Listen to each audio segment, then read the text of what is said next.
congregation and singing hymns. One of the songs he loved to lead was "Lead It There."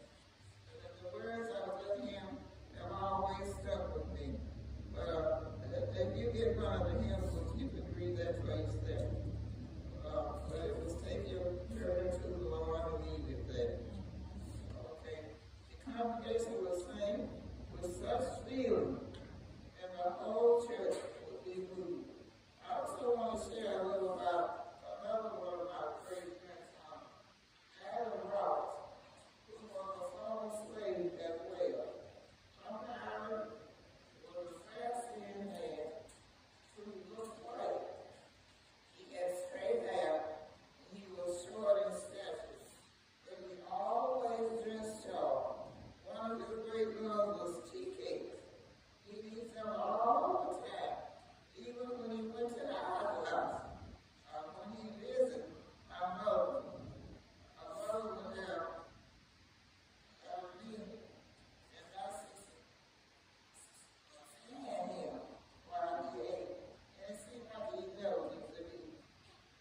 But we had to do that out of respect for him as an elder. And that's how we showed respect back then. We took care of our elder no matter what. Life was not easy for us, but we made it. We made it. We didn't have a car or a phone. If we needed to make a call, we walked to a neighbor's house and used a phone. But it wasn't a private line. And we had something called a party line, where several households shared the same line.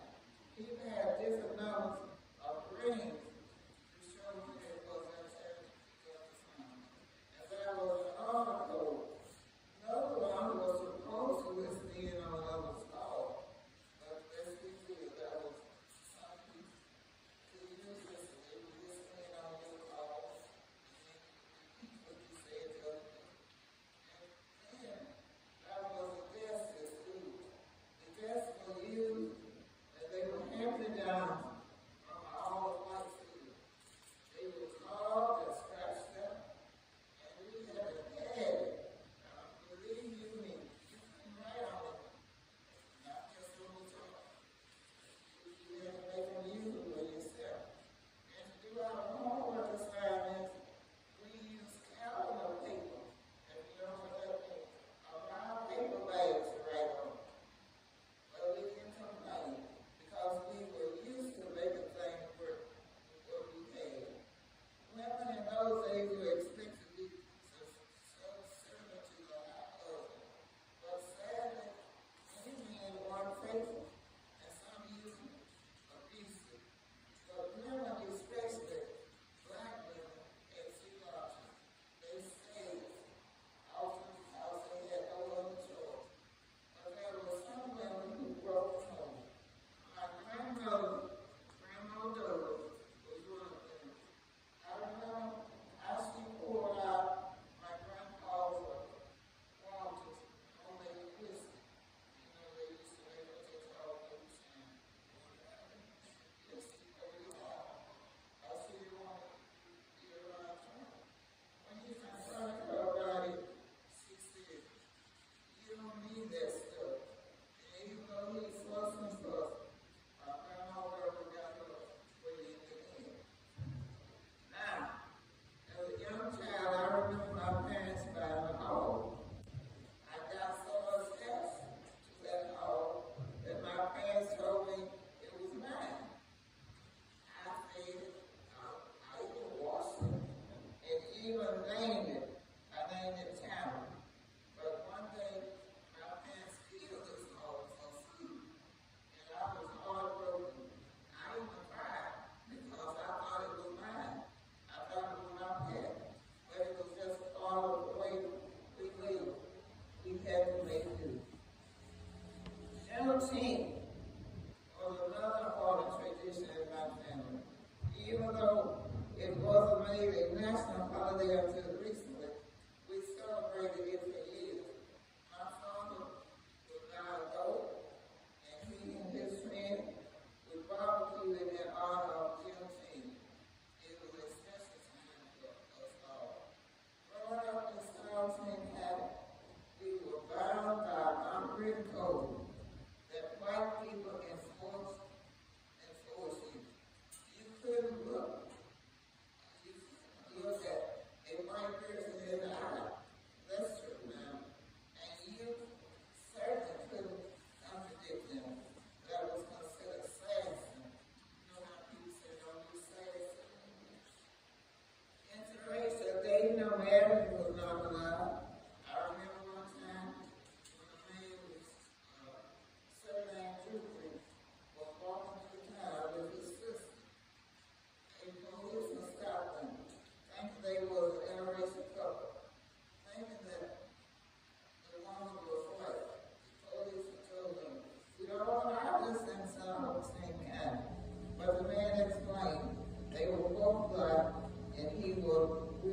Commercial Board of Education in 1964.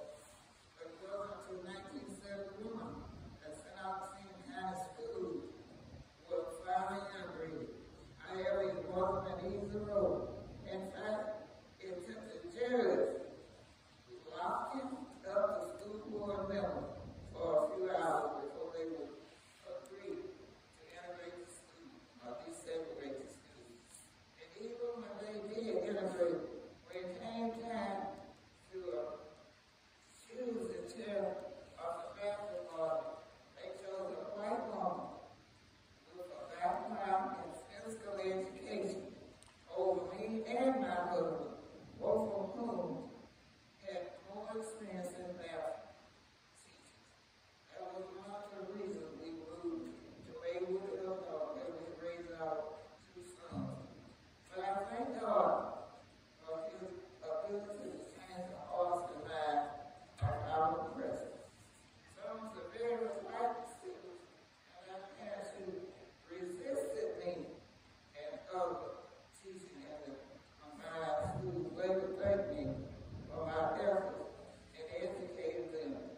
It's sure amazing what God can do when we allow Him to work in the hearts of people. But God has changed a lot since those days. Back then, we didn't have much snow, just 1 2 no snow, and I remember. And when it did snow, we went what you call snow cone. The Sabine and Angelina River, where we grew up, now had alligators. But when I was young, we never saw them. They were almost extinct when I was growing up. But thanks to the 1968 law that protected them, they have now made a comeback in Texas. And I remember the red dirt, or they call it the red clay dirt. People used to eat it. And that clay dirt, even make pies out of it. One of my cousins used to eat it. But my mother would let us, she said it would stop us up. So we stayed away from it. And I look back on those days, and I thank you for all the lessons we learned. Lessons of survival, faith and family, riding together now, but we've come a long way by the grace of God. And by His grace, we will continue to move forward, stronger together. But one other thing I would like to mention is, back then, in those days, black male was never called a man as he be called boy. As he grew older, they called him uncle. And as they get a little older, they call him grandfather. But they never call him this. Recognize him as being a man. But they did recognize him by being as a man. And they were more, even though younger, to all their sons when they got about, I guess, 15, 18, they were just calling them listen. Because I remember one time my camp was talking to Mr. Philip, the white man. He was talking to Mr. Philip's son, Bob. He called him Bob. And Mr. Philip said, Mr. Bob. And I kept saying, I'm not going to call him Mr. Bob. I'm going to call him what I've been calling him. But he didn't fall out with me. Because when they drank together, so they were drinking with it. So I thank you. I hope I didn't bore you too long.